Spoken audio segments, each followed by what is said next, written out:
Big boss Malayalam season 7 നിലവിൽ ഉള്ളവരിലെ ഏറ്റവും waste എന്ന് തോന്നിയ ഒരു രീതിയിലും അവിടെ നിൽക്കാൻ യോഗ്യതയില്ലാത്ത കണ്ടസ്റ്റന്റ് ഒരു ലിസ്റ്റാണ് ഞാൻ പറയാനായിട്ട് പോകുന്നത്. ഇത് ഞാൻ പറയുന്നതിന് മുമ്പായിട്ട് ഞാൻ പറയുകയാണ്, മൂന്നാമത്തെ ആഴ്ചയുടെ തുടക്കമായതേ ഉള്ളൂ. എപ്പോൾ വേണമെങ്കിലും ഈ ഒരു നിലയിൽ മാറ്റം വന്നേക്കാം.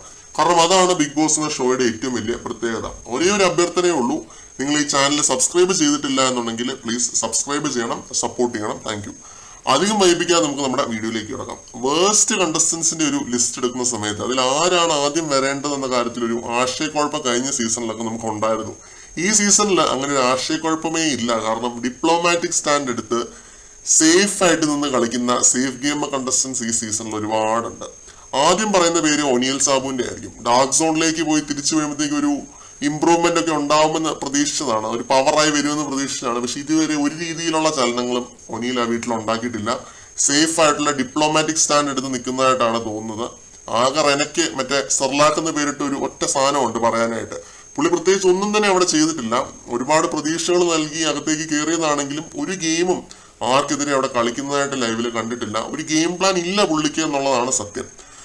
രണ്ടാമത്തെ പേരായിട്ട് പറയുന്നത് ശൈത്യേനയാണ്. അനുമോളുമായിട്ടുള്ള ഒരു ബോണ്ടിങ് പോലും ഒരു ആത്മാർത്ഥത ഉള്ളതായിട്ട് തോന്നുന്നില്ല. പുള്ളിക്കാരത്തിയോടും ഈ ഷോയോടും ഈ ഷോയുടെ ഫോർമാറ്റിനോടും ലാലേട്ടനോടും ഒന്നിനോടും ഒരു നീതി പുലർത്തുന്നതായിട്ട് തോന്നുന്നില്ല. വെറുതെ എന്തിനോ വേണ്ടി ആ വീട്ടിൽ തുടരുന്ന ഒരു കണ്ടസ്റ്റന്റ് എന്നൊരു ഇംപ്രഷനാണ് എനിക്ക് കിട്ടിക്കൊണ്ടിരിക്കുന്നത്.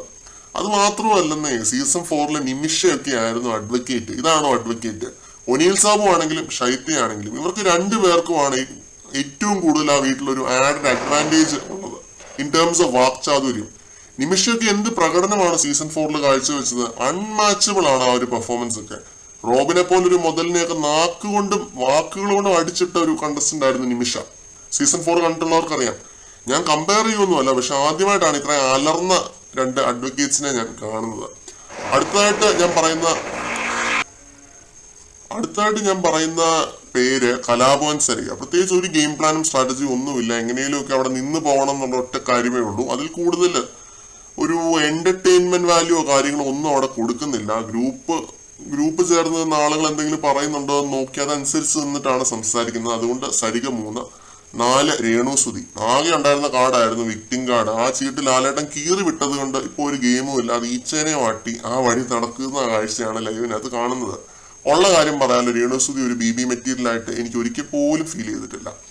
അഞ്ചാമതായിട്ട് അഭിലാഷിനെ പറയാം. കാരണം ഏറ്റക്കുറച്ചിലുകളാണ് അഭിലാഷിന്റെ ഒരു ഗ്രാഫില്. ഫസ്റ്റ് വീക്ക് അഗ്രസീവായിട്ട് നിന്ന് തൊട്ടതിനും പിടിച്ചതിനും ഒക്കെ ഫൈറ്റ് ഉണ്ടാക്കുന്ന ഒരു അഭിലാഷിനെ പ്രേക്ഷകർ കണ്ടു. സെക്കൻഡ് വീക്ക് നന്മയുടെ നിറകുടമായിട്ടുള്ള ഒച്ച റേസ് ചെയ്യാത്ത ഒരു അഭിലാഷിനെ നമ്മൾ കണ്ടു. ഗെയിം ഇംപ്രൂവ് ആവുമെന്ന് പ്രതീക്ഷിച്ചു, പക്ഷെ ഒരു ഇംപ്രൂവ്മെന്റും കാണാനില്ല. വീക്ക് 3 എത്തി നിൽക്കുമ്പോൾ അഭിലാഷിന് തന്നെ കൺഫ്യൂഷനാണ് ഏത് ആക്ടാണ് പുറത്തെടുക്കേണ്ടത് എന്നുള്ളത്. നല്ല മികച്ചൊരു ആക്ടറായിട്ട് ഫീൽ ചെയ്യുന്നുണ്ട്. ഇന്ന് രാവിലെ അനീഷിന് നേരെ നിന്ന് ചാടുന്നത് കണ്ടു. വീക്കെൻഡ് ആ ഫസ്റ്റ് വീക്കിലെ ഒരു അഭിലാഷിനെ നമ്മൾ വീണ്ടും കണ്ടു. അന്യൻ മാറുന്ന പോലെയാണ് പുള്ളി ക്യാരക്ടർ ഷിഫ്റ്റ് നടത്തിക്കൊണ്ടിരിക്കുന്നത് എന്നുള്ളത് കൊണ്ട് കാര്യമായിട്ട് ഒരു കോൺട്രിബ്യൂഷനും ഈ സീസണ് നൽകാത്തത് കൊണ്ടും അഭിലാഷ് അവിടെ നിൽക്കാൻ ഡിസേർവിംഗ് അല്ല എന്ന് എനിക്ക് തോന്നുന്നു. ഈ 5 പേരാണ് നിലവിൽ ഏറ്റവും ഡൗൺ ആയി നിൽക്കുന്നതായിട്ട് എനിക്ക് തോന്നുന്നത്. ബിന്നി, ഷാരിക, ആദില നൂറ, റെന ഫാത്തിമ, ആര്യൻ, ഇവർക്കൊന്നും കാര്യമായ ഗെയിം പ്ലാൻ ഇല്ലെങ്കിലും ഇവർ ആക്റ്റീവ് ആണ്. പ്രതികരിക്കേണ്ട സ്ഥലത്ത് ഇവര് പ്രതികരിക്കുന്നതായിട്ട് കാണുന്നുണ്ട്. പിന്നെ ലൈവിൽ കാണാൻ കിട്ടുന്നുണ്ട് ഇവരെയൊക്കെ. ബിന്നിയാണെന്ന് തോന്നുന്നു ഈ കൂട്ടത്തില് അത്രയും പോലും കാണാൻ കിട്ടാത്തത്. ഷാരിക, ആദില നൂറ, റെന ഫാത്തിമ, ആര്യനൊക്കെ അത്യാവശ്യം നല്ല രീതിയിൽ കളിച്ച് വരുന്നതായിട്ടാണ് തോന്നുന്നത്. ബാക്കിയുള്ളവരൊക്കെ സ്ട്രോങ് മത്സരാർത്ഥികളാണ്. കൂടുതൽ ലൈവ് അപ്ഡേറ്റുകളും കാര്യങ്ങളുമായിട്ട് നമുക്ക് വീണ്ടും കാണാം.